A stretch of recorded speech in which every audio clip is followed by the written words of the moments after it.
Bentar. Oke.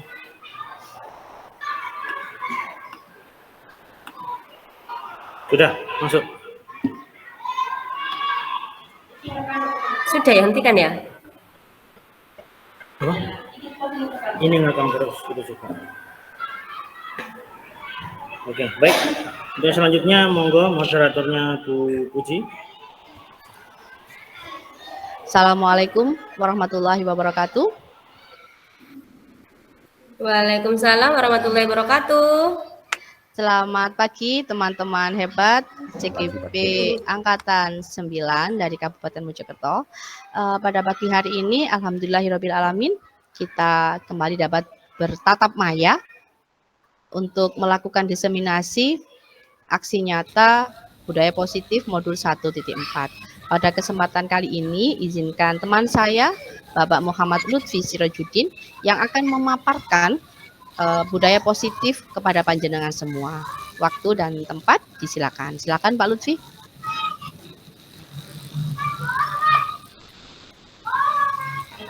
Baik, terima kasih Bu Puji. Selamat pagi, salam hebat, salam bahagia bagi teman-teman semuanya.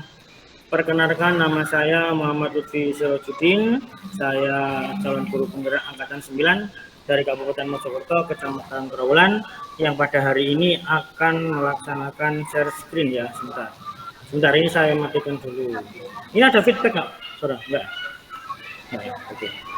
Mohon izin saya share screen.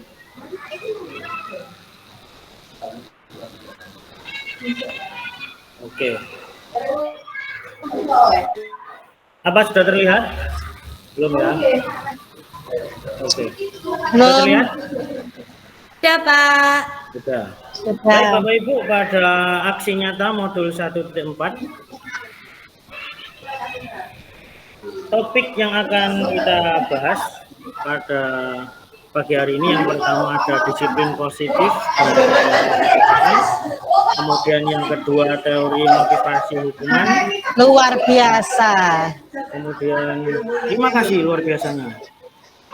Kemudian keyakinan kelas, kemudian kebutuhan dasar manusia, 5 posisi kontrol, dan segitiga restitusi.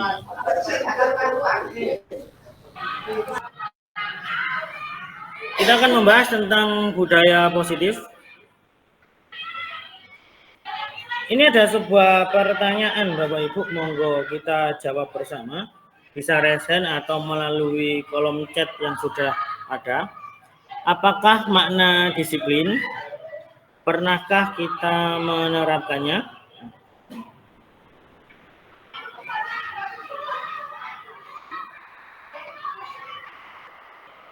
Baik Bapak Ibu.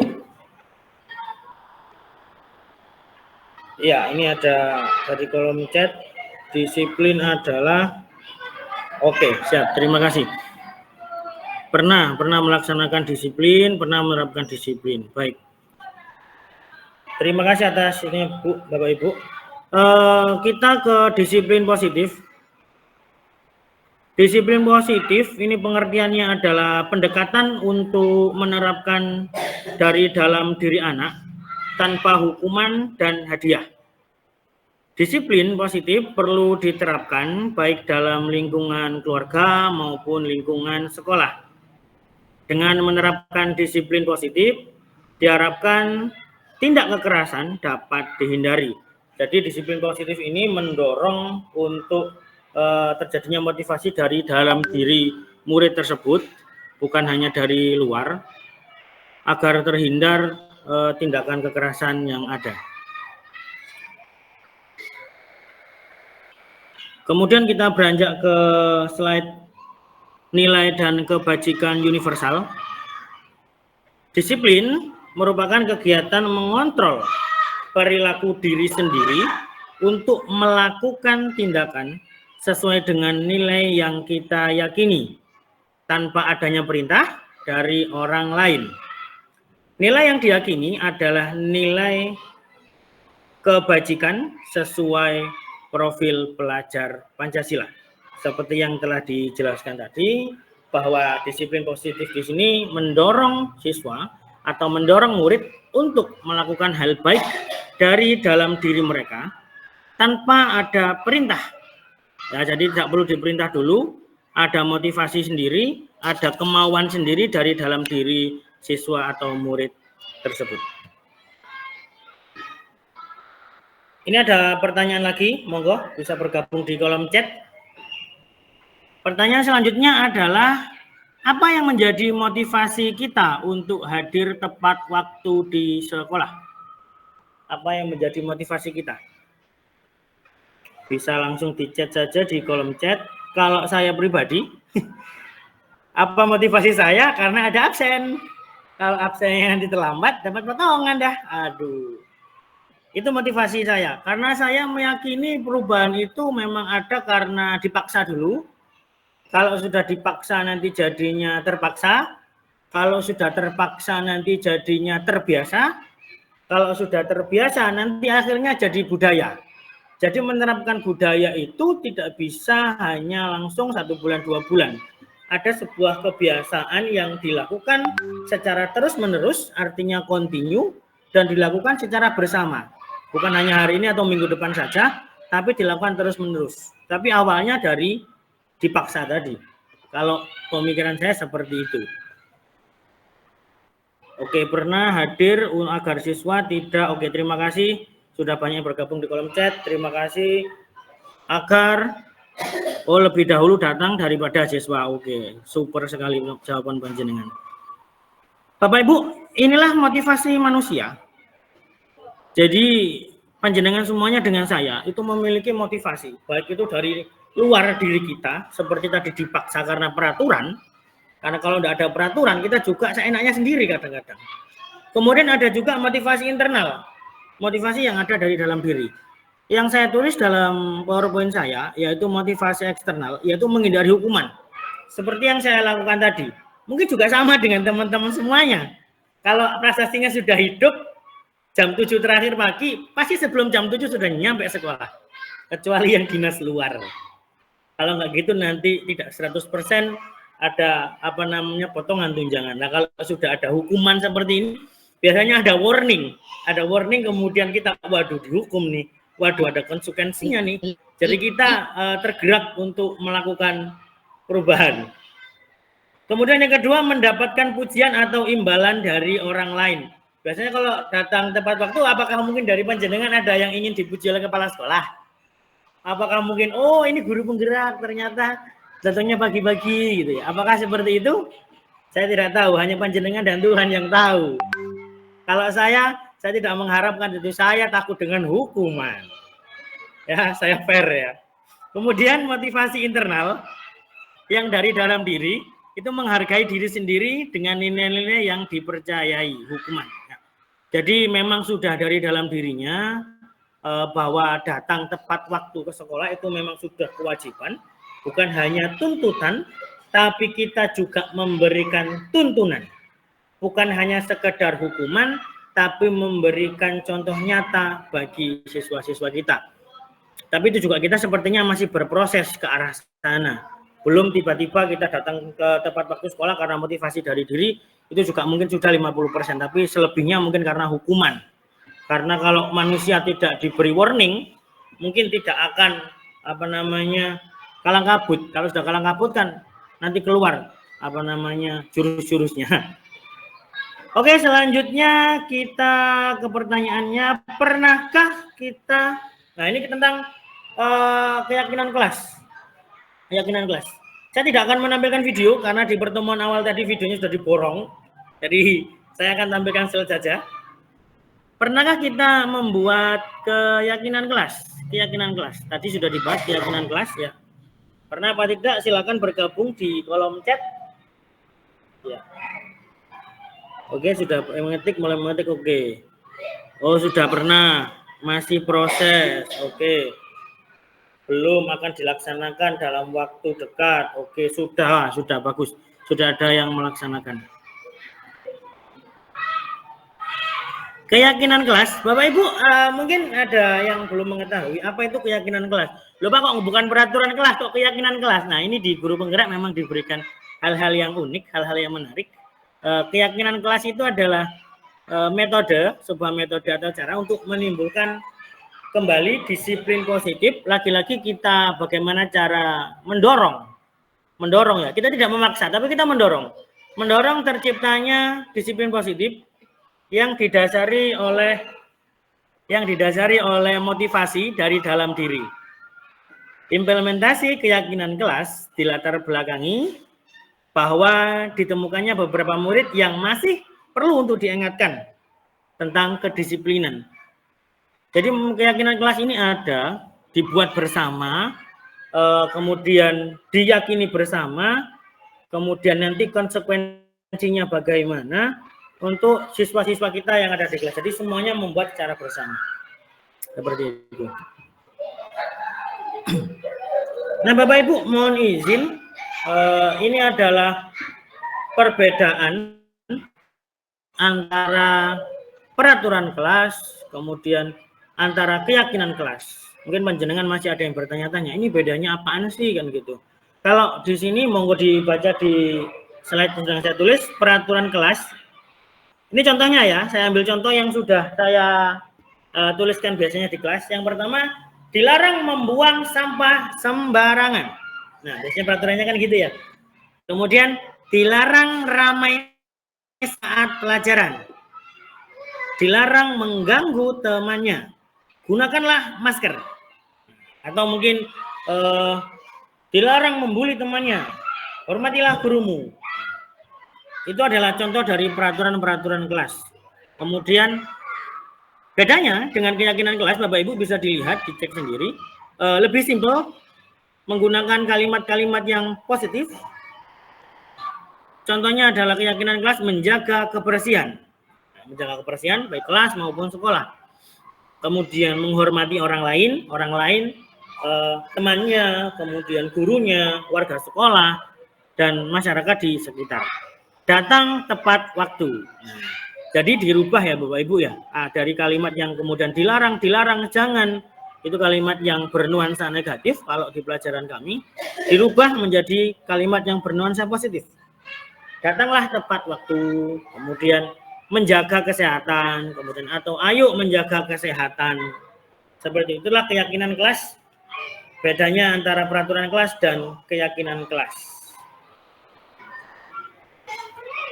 Berikut adalah cara bagaimana kita membentuk keyakinan kelas, pembentukan keyakinan kelas. Ini bisa dilakukan oleh siapa saja, di kelas manapun, di sekolah manapun, di tingkat pembelajaran apapun. Mungkin di TK mungkin juga sudah, di SD, SMP, ataupun SMA ini bisa diterapkan. Yang pertama adalah caranya keyakinan kelas yang abstrak. Maksudnya apa? Dari peraturan-peraturan kelas tadi. Seperti dilarang membuang sampah, dilarang mencontek saat ujian. Nah, itu tadi yang namanya keyakinan kelas abstrak.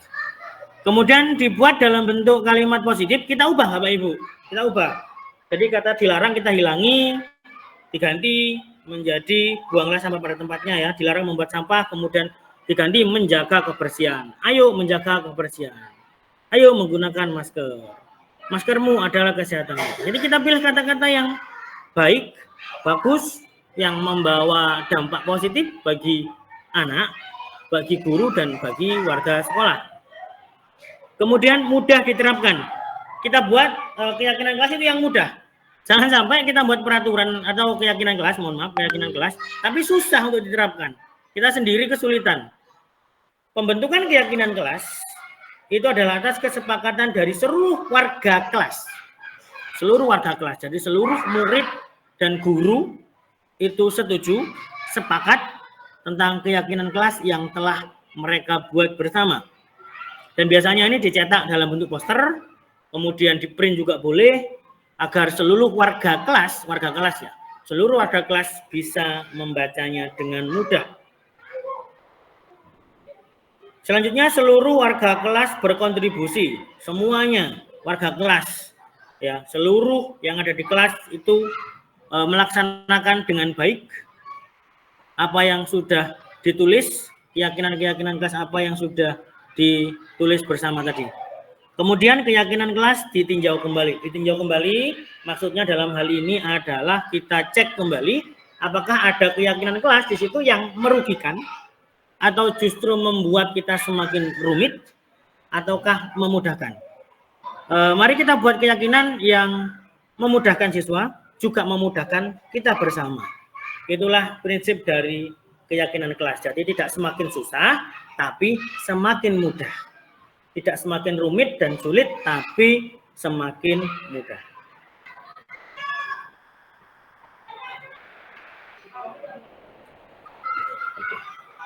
Bapak Ibu, kita beranjak ke slide selanjutnya. Kita ada kebutuhan dasar manusia.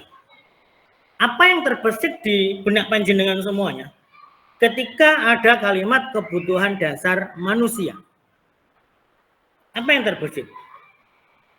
Hal pertama mungkin yang terlintas dalam benak panjenengan semuanya pasti makanan, kemudian minuman, kemudian rumah, kemudian pasangan, kemudian keturunan, kemudian jabatan, harta tata wanita. Masuk nggak ya? Mungkin masuk ya. Kebutuhan dasar manusia itu tidak salah Bapak Ibu. Tapi mari kita pilah. Setelah ini kita pilah. Setelah ini kita pilah pemikiran-pemikiran panjenengannya tadi itu sebenarnya nggak salah. Benar. Itu memang termasuk kebutuhan dasar manusia. Tapi ada klasifikasinya. Mari kita lihat kebutuhan dasar manusia itu ada berapa. Nah, yang pertama, kebutuhan untuk bertahan hidup atau survive. Ya, semua manusia pasti berusaha untuk bertahan hidup. Tidak mungkin hanya pasrah kemudian berdoa untuk meninggal, tapi semuanya pasti akan bertahan hidup. Kebutuhan ini sangat mendasar bagi manusia, seperti makanan, rumah, dan kesehatan. Jadi makanan, rumah, makanan, minuman ya, rumah dan kesehatan itu adalah kebutuhan untuk bertahan hidup. Ini adalah kebutuhan yang sangat mendasar bagi semua manusia karena semua manusia pasti membutuhkan makanan, rumah, kesehatan. Kalau orang Jawa sih ngatakannya ada sandang, ada pangan, ada papan. Sandang itu berarti pakaian, kemudian sandang, pangan itu berarti makanan, kemudian papan itu bermakna panggonan. Panggonan itu tempat, bisa diartikan rumah. Yang selanjutnya adalah kasih sayang dan diterima oleh orang lain. Tidak mungkin manusia itu tidak ingin diberikan kasih sayang, tidak menerima kasih sayang, dan tidak diterima oleh orang lain. Maka kebutuhan dasar manusia yang kali ini berhubungan dengan interaksi sosial. Interaksi kita dengan orang lain, kita dengan masyarakat, kemudian kita dengan, kalau zaman sekarang kita dengan dunia maya, itu juga kita ada kebutuhan di sana. Tidak hanya dunia nyata, tapi kita sekarang juga memenuhi kebutuhan maya. Ada dunia yang tidak bisa disentuh, tapi eksis dan memberikan dampak yang besar bagi dalam kehidupan kita, yaitu adalah dunia maya. Kebutuhan memberi dan menerima kasih sayang. Kita juga memberi kasih sayang, memberi perhatian kepada orang yang kita sayangi, bukan hanya istri, anak, keluarga, tapi juga menyayangi orang lain, menolong ketika kesusahan. Maka di situ saya berikan gambaran kedua orang tua yang saling menyayangi sampai akhir hayatnya. Semoga kita semuanya juga nanti sampai akhir hayat kita, sampai di surga kita tetap bersama pasangan dan keluarga kita semuanya. Amin, amin ya rabbal alamin. Oke, selanjutnya Bapak Ibu semuanya, penguasaan atau kekuasaan. Kita pasti manusia tidak menafikan. Kita tidak munafik kalau kita memiliki atau menginginkan kekuasaan. Kekuasaan bukan berarti dalam skala yang besar menjadi bupati, gubernur, tidak. Tapi kekuasaan di sini adalah pengakuan. Pengakuan atas kemampuan diri untuk mencapai prestasi.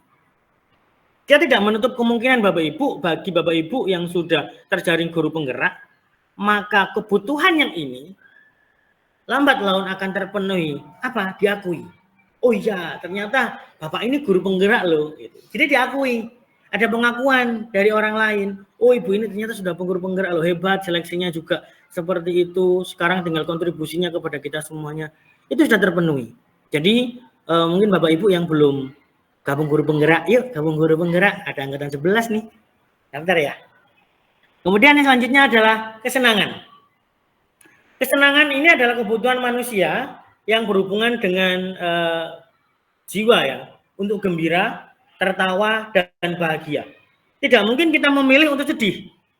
Tidak mungkin manusia memilih untuk selalu merasa tidak gembira, merasa tidak dihormati, merasa diintimidasi. Tidak mungkin. Manusia juga membutuhkan kegembiraan, juga membutuhkan tawa, juga membutuhkan kebahagiaan, kesenangan, melakukan apa yang mereka senangi, melakukan apa yang mereka gemari. Itu termasuk kebutuhan dasar dari manusia. Kemudian yang selanjutnya adalah kebebasan. Freedom, kebebasan. Dapat menentukan pilihan. Pilihan dalam hal ini adalah pilihannya sendiri, ya. Tidak harus dipengaruhi oleh orang lain bahwa ayo milih ini, ayo milih. Tapi itu berasal dari dalam diri mereka sendiri. Motivasi internal. Kembali di mata pelajaran materi yang tadi ya. Motivasi internal. Kemudian kemandirian, dapat mandiri dan menentukan arah hidup. Arah hidupnya dibawa kemana, mau dibawa kemana, kehidupan kita itu adalah kebebasan dari panjenengan semuanya. Apakah itu dibawa untuk bermanfaat bagi orang lain, apakah untuk merugikan orang lain. Nah, kalau dalam guru saat ini yang sedang happening viral ya, ini adalah guru penggerak. Jadi yuk gabung, yang belum gabung, yang belum daftar, yuk daftar. Ini adalah satu platform yang menjadikan kita untuk memberikan kebebasan. Tidak ada benar, tidak ada salah di sini. Panjenengan bisa tanya ke rekan-rekan semuanya. Kita bisa menentukan pilihan untuk menjadi seperti apa. Apakah lebih baik ataukah lebih buruk. Kita juga dituntut untuk mandiri, sangat mandiri. Dan kita menentukan arah hidup. Mau dibawa kemana kita? Ketika sudah masuk, kita apakah hanya menjadi orang yang biasa saja? Apakah nanti lulus kemudian menjadi orang yang luar biasa? Ini juga ditentukan di dalam proses pendidikan dari guru penggerak. Maka dari itu saya pribadi menghimbau panjenengan semuanya, ini juga pesan untuk seluruh rekan-rekan guru yang ada di Kabupaten Mojokerto dan yang mendengar siaran video saya hari ini. Yuk, mari yuk, mumpung ada kesempatan kita untuk upgrade. Aplikasi aja di-upgrade, masa kita enggak, kan gitu. Selanjutnya Bapak Ibu, kita ke 5 posisi kontrol guru. Nah, 5 posisi kontrol. Mari kita ilhami, mari kita dalami. Kita saat ini sudah berada di fase yang mana? Apakah nanti kita sudah ada di fase yang tertinggi, ataukah yang tengah-tengah, ataukah justru yang masih biasa-biasa saja? Mari kita sharing. Bapak Ibu mohon izin menjelaskan, yang pertama adalah posisi penghukum. Seseorang penghukum dapat menggunakan hukuman berupa fisik maupun verbal. Ketika terlambat, kemudian memarahinya, meminta untuk berputar lapangan, hukuman fisik, push up dan sebagainya yang tidak berhubungan dengan pembelajaran, maka itu masuk ke dalam penghukum, posisi kontrol penghukum. Nah, mari kita raba, mari kita angan-angan bersama, kalau orang Jawa mengatakan, kita masuk yang mana. Kemudian pembuat rasa bersalah, guru akan bersuara dengan nada yang lembut. Nada yang lembut tenang, tapi membuat rasa bersalah siswa. Apakah kamu tidak kasihan dengan Bapak? Apakah kamu tidak kasihan dengan Ibu? Kamu selalu membuat permasalahan yang tidak bisa kita pecahkan bersama. Nah, itu membuat rasa bersalah. Apakah baik, apakah buruk? Nanti kita putuskan bersama. Kemudian pemantau. Guru mengawasi setiap tindakan murid. Nah, pemantau ini melihat secara keseluruhan apa tindak tanduk yang murid lakukan. Ini pemantau. Memang sangat ekstra. Perlu waktu dan tenaga yang sangat besar. Kemudian ada posisi guru yang berusaha untuk menjadi teman. Guru berusaha untuk mengontrol secara persuasi. Jangan sampai terjadi kesalahan. Jangan sampai terjadi perpecahan. Jadi itu adalah posisi guru sebagai teman. Dan yang terakhir adalah manajer. Bapak Ibu, manajer ini adalah posisi puncak dari 5 posisi kontrol seorang guru. Guru membersamai murid untuk mengevaluasi tindakan murid yang salah. Membersamai dalam hari ini adalah menemani murid, maksud saya, memberikan pertanyaan-pertanyaan yang menuntun murid, membuat murid untuk mengakui dan merasa bahwa dia salah dan tidak akan mengulanginya lagi. Nah Bapak Ibu, mari saya tanya sekarang, monggo dijawab lewat kolom chat. kita, ya panjenengan semuanya dan saya, kita sudah masuk di posisi yang mana?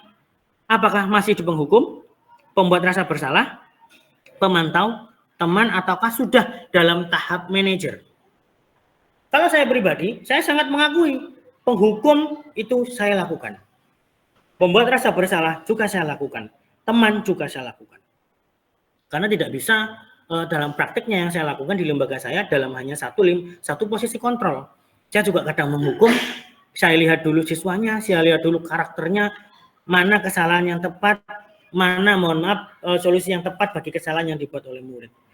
Untuk manajer saya masih belum sampai ke sana. Saya sangat jujur, saya belum ke sana. Saya masih dalam tahapan proses ke sana. Karena manajer ini membutuhkan kolaborasi antara saya sendiri, pembuat prakarsa perubahan, dan juga warga sekolah.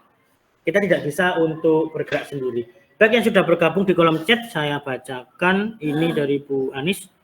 Dalam posisi pembuat rasa bersalah, pemantau, dan teman. Oke, manajer belum, masih berproses. Bu Ervin, saya masih berproses untuk menuju ke manajer. Oke, bagus. Sudah 50% untuk manajer. Oke, bagus. Terima kasih Bapak Ibu atas partisipasinya di kolom chat. Tidak bisa saya baca satu persatu karena keterbatasan waktu. Yang kita perlu notice bersama adalah memang manajer itu susah. Posisi counter manager itu susah. Sulit, tapi bukan berarti tidak bisa dilakukan. Seperti hanya kita membalikkan telapak kaki. Bukan telapak tangan loh ya, telapak kaki. Coba sekarang, balikkan telapak kaki panjenengan, arahkan ke atas. Susah apa enggak? Pasti susah. Tapi bukan berarti tidak bisa dilakukan. Bisa dilakukan dengan beberapa syarat. Kita duduk dulu, kemudian kita selonjor dulu, kita balikkan telapak kaki kita. Seperti itulah posisi manajer. Kita membutuhkan prasyarat-prasyarat khusus. Bukan hanya diri kita sendiri yang menerapkan, tapi juga seluruh warga sekolah juga berkontribusi aktif untuk bisa menerapkan posisi kontrol manajer. Oke. Apakah salah ketika kita ada di posisi penghukum? Tidak. Tidak. Karena yang saya yakini setiap lembaga, setiap siswa itu memiliki karakter yang berbeda. Tidak bisa kemudian siswa di sini, oh di tempat saya ini cocoknya penghukum, di tempat panjenengan juga penghukum. Tidak bisa. Kita melihat kondisi geografis. Kalau kita kembalikan dalam filosofi KHD, kita ke kodrat alamnya, di mana anak itu berada. Kemudian solusi apa yang tepat untuk di situ. Oh manajer di sekolah saya sudah bisa manajer, pasti di tempatnya Pak Lutfi sudah bisa manajer. Belum tentu. Karena apa? Ada partisipasi dari seluruh warga sekolah. Ya, yang harus maksimal untuk menerapkan manajer. Manajer tidak bisa diterapkan hanya 1 kali atau 2 kali, tapi harus tetap continue. Baik Bapak Ibu, selanjutnya kita ke segitiga restitusi. Yang pertama adalah menstabilkan identitas. Kemudian yang kedua adalah validasi tindakan yang salah. Kemudian yang ketiga adalah menanyakan keyakinan. Seperti yang bisa panjenengan lihat di slide, ada gambar segitiga itu. Yang pertama itu yang paling bawah itu adalah menstabilkan identitas. Kemudian yang kedua arah ke atas itu ada validasi tindakan yang salah. Kemudian yang ketiga adalah menanyakan keyakinan. Ketiganya ini saling keterkaitan antara satu dengan yang lainnya. Ketika panjenengan pisah-pisah bisa diterapkan, tapi mungkin agak susah. Mari saya jelaskan satu persatu poin dari segitiga restitusi. Yang pertama adalah menstabilkan identitas. Menstabilkan identitas dalam hari ini adalah mengubah murid dari identitas gagal ke identitas sukses. Ya, jadi dari kesalahan kemudian menuju pengilhaman atau pengakuan dari kesalahan. Ini pertanyaan yang biasanya diajukan. Nah, ini kalau panjenengan mau masuk ke menstabilkan identitas, ini bisa digunakan pertanyaan-pertanyaan berikut ini. 1, manusia tidak ada yang sempurna. Anakku, manusia tidak ada yang sempurna. Bisa seperti itu. Kemudian yang kedua, kesalahan adalah hal yang wajar. Bisa kita ucapkan seperti itu karena kesalahan adalah sebuah keniscayaan. Semua pasti pernah mengalami kesalahan dan melakukan kesalahan, baik itu secara sengaja maupun secara tidak sengaja. Kemudian kalimat yang ketiga adalah kita bisa memperbaiki masalah ini. Jadi ketika ada siswa yang datang, panjenengan ketika ingin menstabilkan identitas, kita bisa menggunakan, kita bisa memperbaiki masalah ini. Nak, tenang. Kita bisa bersama-sama untuk memecahkan masalah ini. Jangan malah dihakimi, malah nangis nanti. Yang selanjutnya adalah validasi tindakan yang salah. Apa yang dimaksud validasi tindakan yang salah? Yaitu pertanyaan yang disampaikan dengan nada yang tidak menghakimi. Tidak menghakimi bukan berarti maksudnya, oh ya, maksudnya begini, kamu pasti yang salah, ini kamu. Tapi kalau anak SD, mohon maaf Bapak Ibu sedikit sharing yang di SD. Ini pasti kalau ada anak yang contoh kasus berkelahi, itu pasti kalimat pertama yang diucapkan adalah, saya nggak ngapa-ngapain Pak, aku lembutin lapo-lapo Pak. Pasti seperti itu. Dua-duanya pasti. Ini yang selalu saya hadapi. Kalau ada yang berkelahi, aku lembutin lapo-lapo Pak. Loh, terus nggak lapo-lapo kok sok gelut. Saya selalu seperti itu. Pertanyaan yang bisa kita ajukan dalam tahap validasi tindakan yang salah adalah, kamu bisa bertindak lebih gegabah dari ini kan? Maksudnya apa? Kita bisa lebih, anaknya bisa lebih, kalau berkelahi bisa lebih nonjok ya. Kamu mungkin bisa nonjok ya. Tapi kamu nggak milih nonjok, kamu pasti hebat ini ya, kamu bisa menahan amarahmu. Kemudian yang kedua, kamu melakukannya karena mempertahankan sesuatu. Ini pasti, karena berdasarkan banyak pengalaman dari saya juga, kemudian dari teman-teman guru, siswa melakukan sebuah kesalahan atau melakukan katakanlah berkelahi atau melanggar, itu mereka karena mempertahankan sesuatu. Inilah yang memang tugas kita. Guru memang susah ya tugasnya. Karena kita harus mencari tahu sesuatu yang tidak terlihat dari anak. Karena apa yang terlihat belum tentu menjadi alasan utama. Ada sesuatu yang tidak terlihat yang itu mungkin menjadi alasan utama dan siswa itu yang belum bisa untuk mengungkapkannya. Dan itu adalah tugas kita. Mempelajari segitiga restitusi, validasi tindakan yang salah. Kemudian yang terakhir adalah menanyakan keyakinan.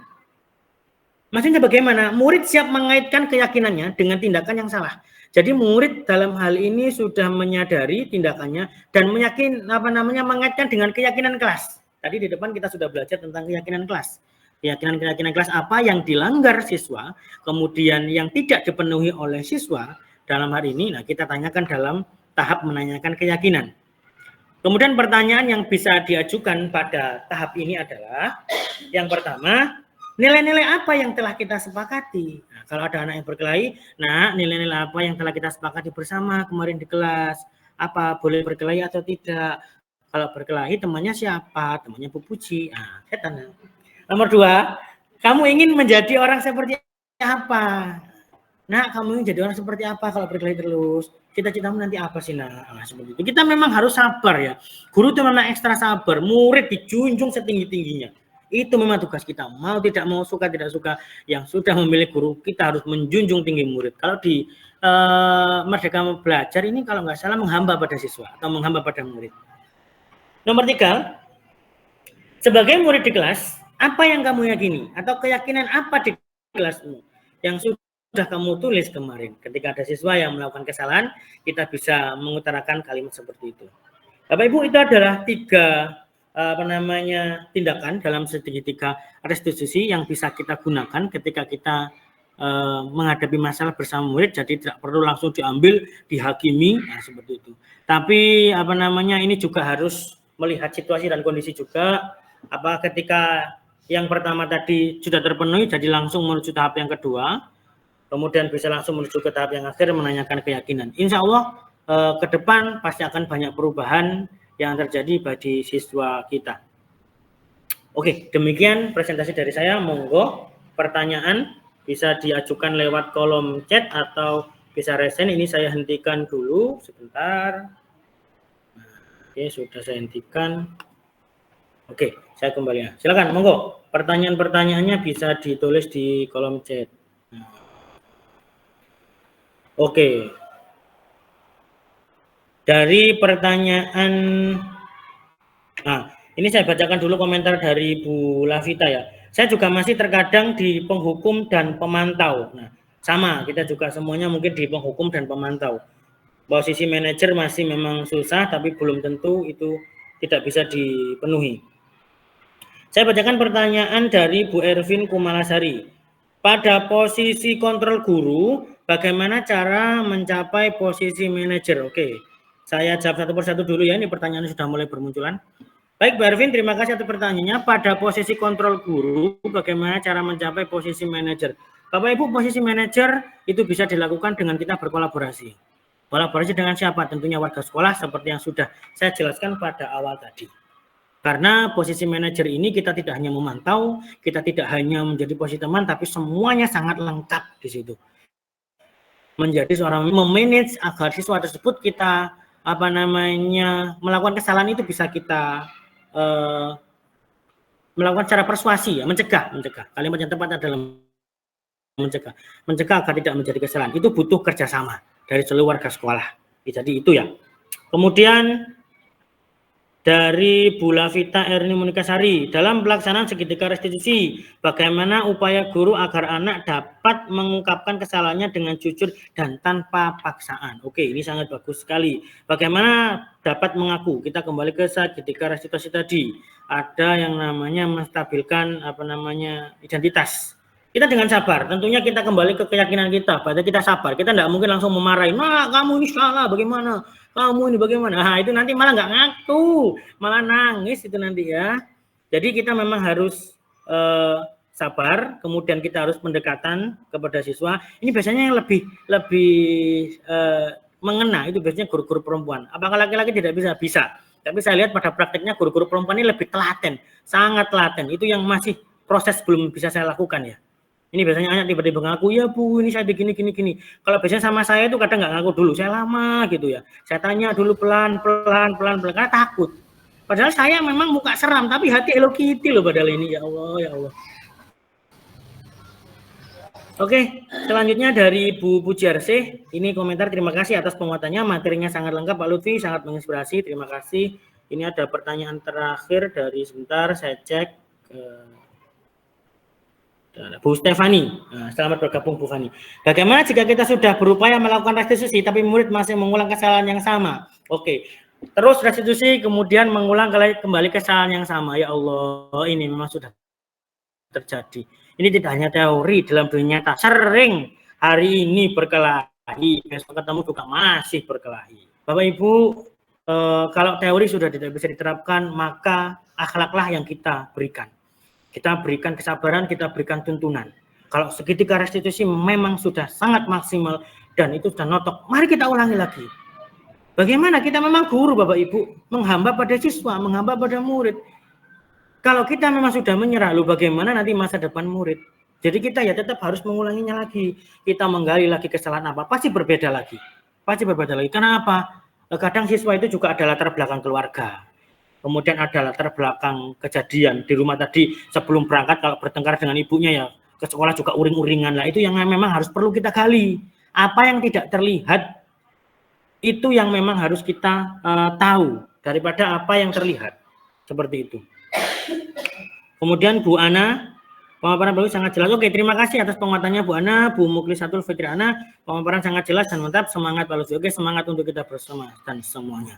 Demikian Bapak Ibu pemaparan aksi nyata modul 1.4 mode daring dari saya. Terima kasih atas partisipasinya, terima kasih atas penguatannya. Semoga kita semuanya selalu sehat, diberikan kesehatan, diberikan kekuatan untuk menjalani semua ibadah yang kita lakukan. Terima kasih, semoga sukses. Salam hebat Bapak Ibu guru semuanya. Wassalamualaikum warahmatullahi wabarakatuh. Saya kembalikan lagi ke Budi, moderator. Monggo. Iya, terima kasih Pak Lutfi. Demikian teman-teman CGP Angkatan 9, pemaparan budaya positif dari Pak Lutfi.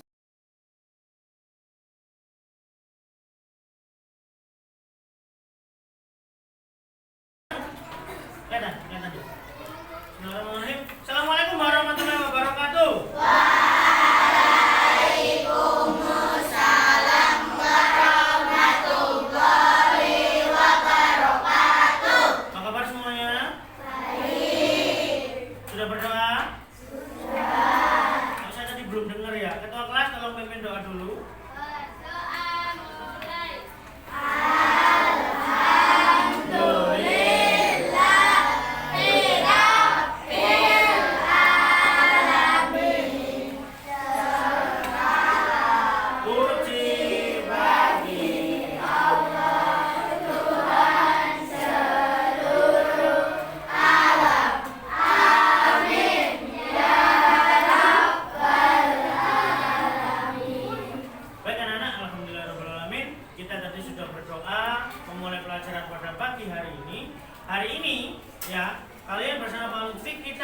bersama-sama untuk ini. Kita akan membuat yang namanya keyakinan kelas. Keyakinan kelas. Ada yang sudah tahu keyakinan kelas itu apa? Angkat tangan. Apa? Peraturan kelas, Amel boleh. Apa, Din? Memperhatikan penjelasan guru. Oke, itu contohnya peraturan acara sekolah. Ngapain pesta? Enggak. Ada lagi yang tahu? Contohnya contohnya peraturan sekolah. Kita ke peraturan kelas dulu lah. Peraturan kelas apa peraturan kelas? Apa? Berbicara yang baik. Apa lagi yang sini tadi? Tiket. Bagus. Yang sana? Sopan santun. Oke, berbicara yang baik, tidak boleh berbicara kotor. Boleh. Apa lagi yang sini? Yang sini belum? Apa? Berbicara yang baik. Oke, tidak boleh berbicara kotor ya. Bagus. Itu tadi yang namanya peraturan kelas. Apakah di sekolah ada peraturan juga? Ada. Siapa yang bisa menyebutkan peraturan sekolah? Saya ke peraturan sekolah dulu. Peraturan sekolah. Apa? Oke. Mengikuti upacara apa? Datang tepat waktu, tidak boleh terlambat. Apa lagi? Yang kamu pakai ini loh. Nah, menggunakan seragam. Boleh tidak tiba-tiba ke sini datang pakai kaos sama suara pendek sampai sandalan? Boleh apa tidak? Tidak boleh. Harus pakai apa kalau sekolah? Seragam. Bawahnya pakai apa? Sepatu. Itu namanya peraturan sekolah. Kelas juga memiliki peraturan seperti tadi yang kamu sebutkan. Piket, kemudian dilarang berbicara kotor. Boleh tidak berbicara kotor di kelas? Boleh? Tidak boleh. Boleh tidak kita membuli temannya? Sekarang yang sedang tren, ya, menyebutkan nama temanmu dengan nama orang tua. Baiti. Sutekno. Itu boleh apa tidak? Tidak boleh. Berarti itu kira-kira melanggar peraturan atau tidak? Kalau melanggar biasanya dapat hadiah apa? Hukuman. Dapat hadiah apa dapat hukuman? Dapat hukuman. Itulah yang namanya peraturan sekolah dan peraturan kelas. Harus diapakan peraturan itu? Ditaati apa dilanggar? Ditaati. Siapa yang menaati? Warga sekolah. Siapa saja warga sekolah? Ada yang tahu? Murid, kepala sekolah, terus guru, siapa lagi? Siswa, ya, siswa sama dengan murid, Rio. Staf, boleh. Terus yang di kantin ini apakah bukan warga sekolah? Ya, itu juga warga sekolah. Mbak Nur itu juga warga sekolah. Semua yang ada di dalam lingkup sekolah kita, bukan hanya guru, bukan hanya staf, bukan hanya kamu. Pak Aran itu apakah juga warga sekolah? Ya, dia warga sekolah. Kemudian Mbak Nur juga warga sekolah. Apakah wajib mentaati peraturan? Wajib. Kalau kamu ini namanya apa? Siswa. Kalau di sekolah namanya warga sekolah, kalau di kelas namanya warga kelas. Siapa warga kelas itu? Warga kelas adalah semua yang ada di dalam kelas. Siapa saja yang ada dalam kelas? Guru, terus siswa. Guru dan siswa adalah warga kelas. Apakah warga kelas wajib mentaati peraturan? Wajib. Apakah boleh peraturan itu dilanggar? Tidak boleh. Kalau dilanggar nanti mendapatkan apa? Mendapatkan hukuman. Hari ini kamu bersama Pak Lutfi, kita akan bersama-sama ini merumuskan keyakinan kelas. Pak Lutfi sudah membagikan ke kamu note atau sticky note. Nanti kita tulis bersama-sama keyakinan kelas apa yang bisa kita tulis. Belum tulis sekarang. Belum tulis sekarang ya. Maksudnya apa? Itu nanti yang jadi keyakinan kelas kita. Jadi kita harus mentaatinya. Siapa yang melanggar dapat hukuman, nanti yang tidak melanggar di akhir semester dapat hadiah. Setuju? Setuju? Siapa yang mau dapat hadiah di akhir tahun? Semua yang ingin dapat hadiah? Saya akan berikan hadiah dengan cuma-cuma untuk kalian semua, asalkan bisa kita mentaati keyakinan kelas. Sekarang tugas kamu adalah, kamu sudah buka buku? Sudah pegang alat tulis? Oke. Sekarang Pak Lutfi minta ke kamu tulis dulu peraturan kelas yang kamu ketahui. Silakan ditulis sebanyak-banyaknya. Silakan tulis dulu. Ya, bukan di buku tulis dulu. Di buku tulis dulu. Di buku tulis. Tulis di buku tulis dulu peraturan kelas. Kita masih ke peraturan kelas. Ya. Tulis sebanyak yang kamu tahu. Silakan tulis peraturan kelas apa saja, satu yang kamu ingat saja. Kalau di peraturan sekolah boleh lah, tidak apa-apa. 1, 2 dimasukkan, tidak apa-apa. Ayo Jar, tulis Jar. Silakan ditulis. Pelan-pelan.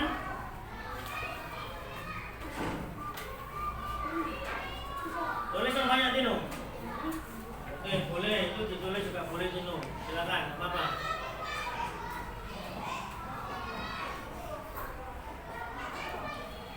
Sabtian ada kesulitan? Aman ya? Rio ada kesulitan Rio? Bisa Rio? Naswa ada kesulitan? Ada? Bagus, aman Gus? Aduh Bagus ini selalu tersenyum. Senyumanmu mengalihkan duniaku Gus. Silakan ditulis. Tulis dulu.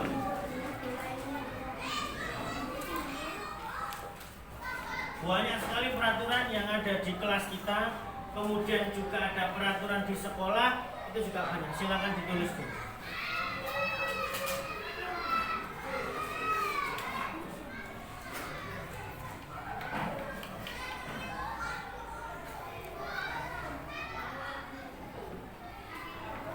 Raffi ada kesulitan? Tidak ada. Yes, Andreas Suryo Purno. Nama Prakoso.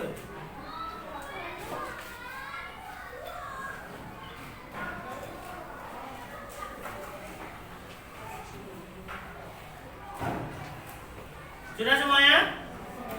Belum? Oke, saya tunggu. Tidak apa-apa, saya tunggu.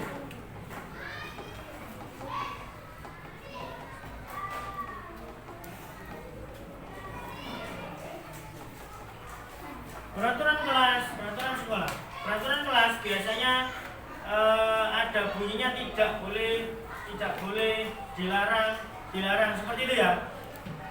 Dilarang membuang sampah sembarangan, dilarang mencoret tembok, dilarang mengganggu temannya saat belajar, dilarang membuli temannya, tidak boleh membuang sampah sembarangan, tidak boleh datang terlambat. Selalu ada kata-kata tidak boleh, dilarang, kemudian jangan. Itulah ciri-ciri dari peraturan kelas. Itu yang hari ini akan kita rubah ke keyakinan kelas. Bagaimana cara merubahnya? Kita rubah bersama. Pak Uci beritahu caranya. Sudah Min? Oke, Mino sudah. Pepi sudah? Belum? Andrian? Virgin sudah Virgin? Belum? Saya ada kesulitan saya. Tidak ada.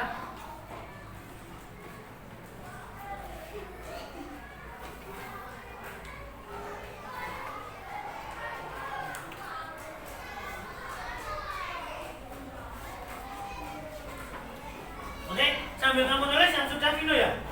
Vin? Ada yang sudah banyak? Tidak Arum, oke. Yang lain silakan nulis dulu.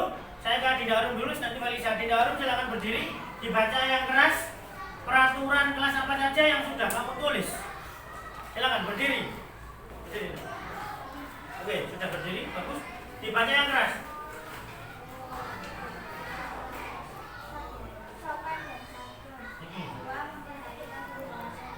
Oke.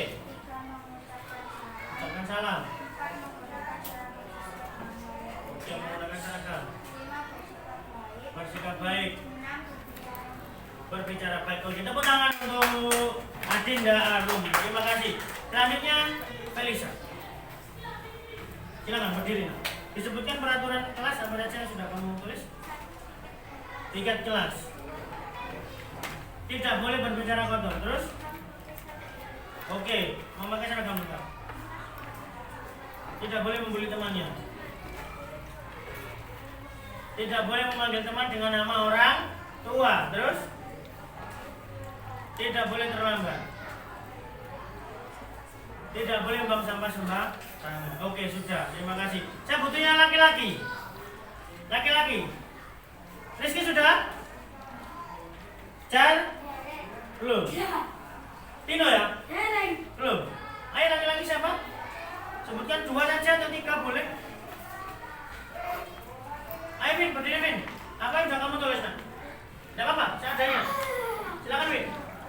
Berdiri Vin. Setelah ini Tino ya? Ya, setelah ini Tino. Tidak boleh membuli temannya. Tidak boleh berbicara kotor. Piket kelas, sudah? Tino, silakan. Yang keras Tino. Satu, memperhatikan penjelasan guru. Oke, sebelum kami. Menegakkan salam bila masuk keluar kelas. Oke, terus? 3, menghindari dilarang bicara. Menyusari. Dilarang membuang sampah. 5, sopan santun. Sopan santun. 6, dilarang Tidak boleh mencoret-coret bicara kotor. tembok. Oke, tidak boleh mencoret-coret tembok. 7, menggunakan seragam dengan hari. Oke, sesuai dengan harinya. Ya. Tidak boleh terlambat. Tidak boleh terlambat. Kita Putri Aura, silakan. Monggo. Bulan mau nyumbang? Sudah? Gak apa-apa, dibaca aja. Sudah selesai kan ya? Oke, berdiri, dibaca Bulan. Oke, 2. Oke, 3.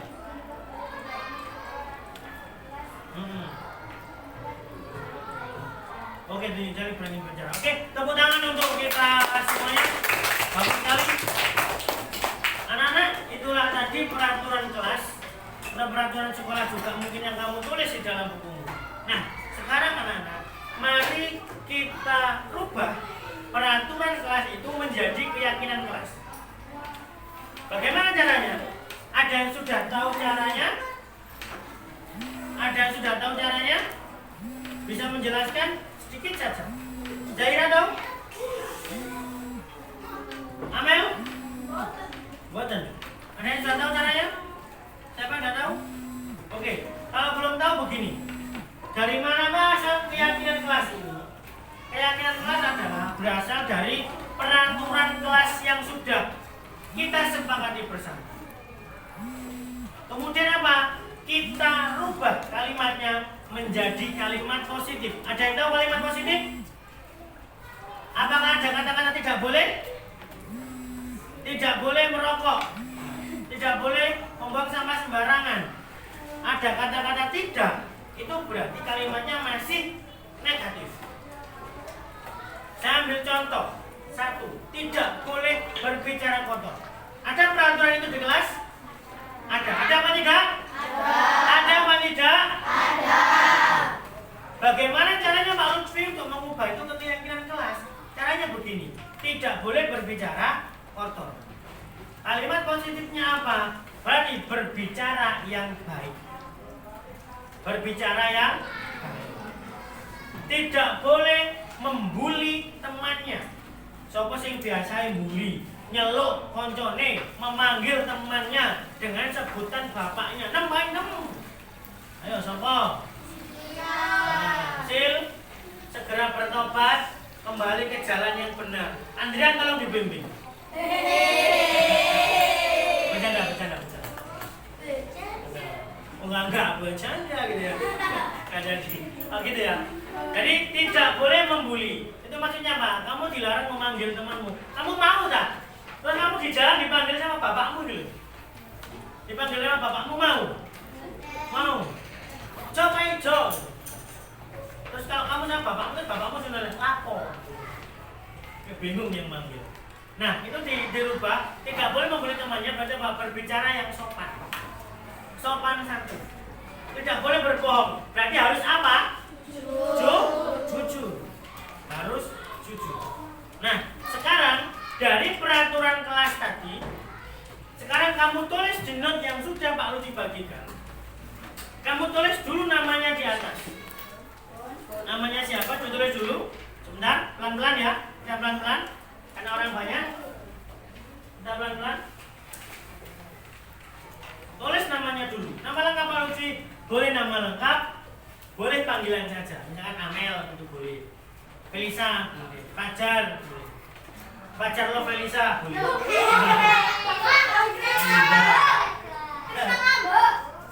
Chris, tenang Chris, aku membelamu Chris. Oh, keliru. Iya, kamu sama Chris ngambil sama kamu, kayak pada cilik ya. Sama kecil. Itu nangis, pulang kamu nangis. Sudah ditulis namanya anak-anak? Sudah? Sekarang silakan tulis 1 atau 2 keyakinan kelas yang ada di bukumu tadi. Yang peraturan kelas, mohon maaf. Peraturan kelas tolong dirubah ke keyakinan kelas. Tulis 2 atau 3. Kalau mau 3 ya 3. 2 minimal, itu kan banyak coba. Ya tadi sopan, santun. Terus berbicara yang baik, salam, tunjuk tangan saat bertanya. Itu nanti yang kita sepakati bersama. Nanti ke depan kita mungkin akan cetak. Kita cetak dalam bentuk poster, kita tempelkan di tempat di kelas kita ini. Kita pilih mana ada tempat yang sedikit kosong yang bisa dibaca semua orang warga kelas. Semua warga kelas bisa membaca. Jadi itu bisa tahu, oh ini keyakinan kelas yang sudah kita sepakati bersama. Nanti mungkin ada yang tidak sepakat, boleh dihapus. Boleh dihapus. Keyakinan kelas itu harus mudah. Dan semua warga kelas harus ikut berpartisipasi. Maksudnya apa berpartisipasi? Semua melakukan. Semua menjalankan. Tidak boleh hanya 1 atau 2. Tidak boleh Pak Lutfi saja. Tidak boleh 1 doang, tapi semua. Kamu semua dan saya ikut melaksanakan keyakinan yang kita yakini bersama. Silakan tulis dulu. Adi, masih sakit kan? Sudah sembuh? Bisa nulis? Jangan nangis tadi. Oh enggak, nangis. Agar nangis kamu sih. Silakan tulis dulu. Ada masalah, Chris? 2, 3, kalau muat 3 ya muat deh. Nanti kita tempel di sini. Boleh, kalau muat ya, tapi jangan kecil ya. Nanti kita tempel satu di sini. Tempel. Ini enggak apa-apa. Yang penting saya nanti bisa membaca. Tempel satu-satu. Ayo.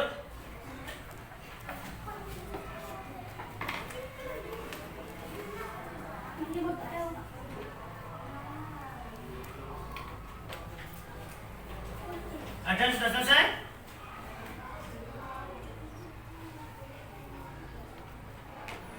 Alasan sudah? Radinya sambung dulu. Sakila sudah? Sudah.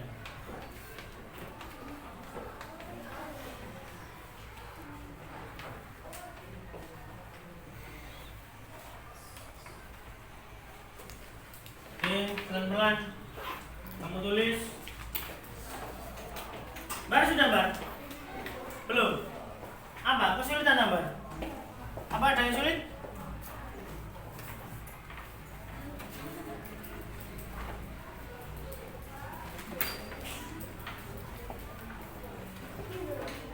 Ada yang susah? Rizky sudah?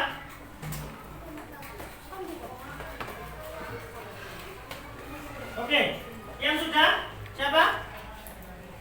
Didarum, dibacakan saja, dibaca saja. Keyakinan kelas apa yang kamu usulkan untuk kelas kita? Kamu tulis berapa, Dok? Oke, bagus. Apa saja? Macam ngambek gitu tau? Senyum dong. Ayo. Oke, 2. Oke. Terus? Oke, silakan ke depan. Orang pertama yang menembakkan adalah Dinda Arum. Silakan. Siapa orang kedua yang mau menembakkan? Bulan sudah? Oke, silakan dibaca dulu, Bun. Di atas cek. Oke. Oke, silakan. tempel di sebelahnya. Nanti urut sini ya. Nah, urut sini, bawahnya kita tempel semuanya. Kita penuhi ini. Kita penuhi. Agak berjarak juga tidak apa-apa. Orang ketiga saya minta laki-laki dong. Laki-lakinya mana ini? Aduh, laki-lakinya ayo. Vino sudah? Silakan berdiri Vino. Berbicara yang baik. Oke. 3. Berani jujur terus. Sudah. Silakan tempel di sini, Vino. Ini adalah usulan keyakinan kelas dari kalian. Agak berjarak enggak apa-apa. Sip, ping-ping semua, bagus. Ayo, silakan ditempel yang sudah. Urut dari sini dulu. Siapa yang sudah? Yang sudah siapa? Bawah, silakan. Sini. Ayo. Terus memanjang di sini ya. Kita penuhi kertas manila ini sebagai usulan. Silakan yang sebelahnya. Berjarak enggak apa-apa. Oke, bagus. Terima kasih, Wawa. Lagi, oke. Ketua kelas kita, jangan gitu, ayo. Ayo. Silakan tempel. Nama sudah? Ya nggak apa-apa. Halo, jangan itu, ayo. Pelan-pelan, oke. Urut dulu ya, yang sebelah sana dulu. Yang sebelah sana dulu. Oke, urut dulu. Urut sebelah sana dulu. Oke. Sampingnya terus. Sampingnya. Sudah langsung duduk. Oke. Bentar ya, urut dulu dari sana ya. Oke, sampingnya. Bagus, terima kasih. Oke, terima kasih, bagus ya. Bagus. Tino, ayo. Sebentar lagi keyakinan kelas kita disepakati. Sini, silakan. Andrian lewat sana aja ya. Takutnya nanti nendang nih. Nanti kalau balik lewat sana. Takutnya nendang namanya. Oke, Andrian. Siapa lagi yang sini? Silakan Feby. Tuh, Febina, tempelnya. Yuk lagi yuk. Siapa yang kita yuk? Sudah semua? Oke, silakan sini. Balisa, oke, baris sini sekarang. Baris sini, pelan-pelan. Bawahnya sini, bawahnya. Berjarak tidak apa-apa, atau ada nggak apa-apa. Agak jauh nggak apa-apa. Dipenuhi. Kamu mau tempel di sini boleh. Tempel di sana juga boleh, ayo, bebas. Ayo, tempel. Nah, di sini juga boleh, sini. Oke, gantian ya. Gantian.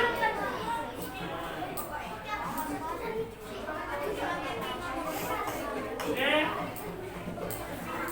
Tempel. Bagus. Sudah semua. Mantap. Pink hijau. Oke. Sudah dari semuanya dulu nak. Duduk yang rapi. Siap. Pelan. Oke. Baris terakhir. Sebelah sini kita penuhi. Sini. Ayo silakan. Jadi kita penuhi. Tempel bawahnya sini. Plak. Random nggak apa-apa, acak nggak apa-apa. Nah, sebelah sana juga boleh, sana agak ke bawah juga boleh. Boleh. Nah, itu juga boleh.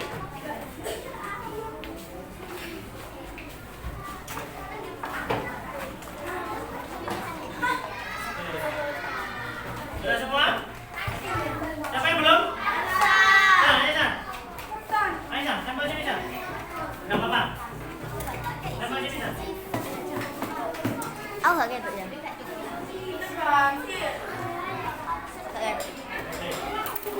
Oke, anak-anak, terima kasih sudah menempelkan.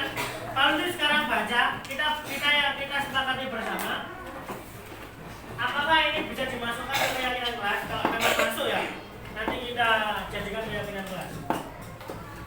Berbicara yang baik, setuju? Setuju. Kemudian mengucapkan salam ketika masuk kelas. Setuju. Oke, ini dari. Oh iya, tidak apa-apa. Nanti kita tempelkan lagi. Jujur. Setuju? Setuju. Kemudian ini ada apa ini tulisannya ini? Aduh. Sopan santun, masya Allah. Sopan santun, setuju? Setuju. Ini apa nih? Kunci banget nih. Sopan santun sama sopan santun. Nah ini melaksanakan piket kelas. Nah, setuju apa tidak? Memanggil sesuai dengan nama. Ayo, ini biasanya jalur jenenge kanca nih, manggil nama temennya dengan nama orang tua. Nah, kita ganti. Yang sebelah sini. Setia kawan. Ada tulisannya setia kawan. Boleh mengusulkan. Kamu setuju setia kawan? Nanti ada yang bawa samu, nanti dijajankan ke kantin, dibelikan. Setia kawan itu namanya. Ini apa ini? Memperhatikan saat pelajaran. Setuju semua? Apa?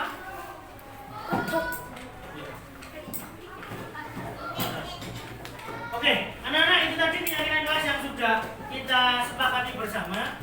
Ke depan ini semua nanti akan baru dirangkum. Ya, ini akan baru dirangkum lagi, saya ambil, kemudian saya berikan ke kamu lagi. Kalau semuanya sudah setuju, nanti kita cetak menggunakan cetak ke poster. Tahu poster? Tahu ya? Kita tempel di mana nanti yang tepat semua bisa membaca, kita laksanakan bersama. Setuju semuanya? Setuju semuanya? Terima kasih partisipasinya dalam membuat keyakinan kelas. Keyakinan kelas harus kita yakini bersama dan kita laksanakan bersama.